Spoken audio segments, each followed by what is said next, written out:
वंदनीय आदरणीय भैयाजी जोशी साहेब जे म्हणाले त्यांच्या विधानाचा पूर्णपणे आपण वेगळा अर्थ काढत आहात, आपण पूर्णपणे त्याला अन्यथा घेत आहात।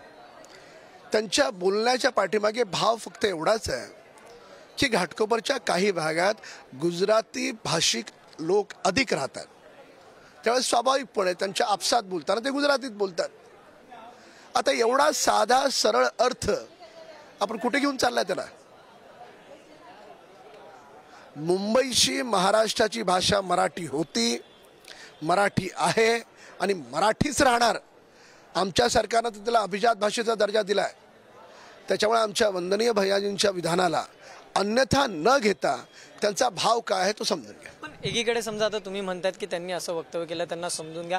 दुसऱ्या धर्मातील जर एखाद्याने असं वक्तव्य केलं आणि त्यांनी म्हटलं की तशी भाषा आहे, तुम्ही समजून घ्या, त्यावेळेस काय? असं काहीच नाही ना।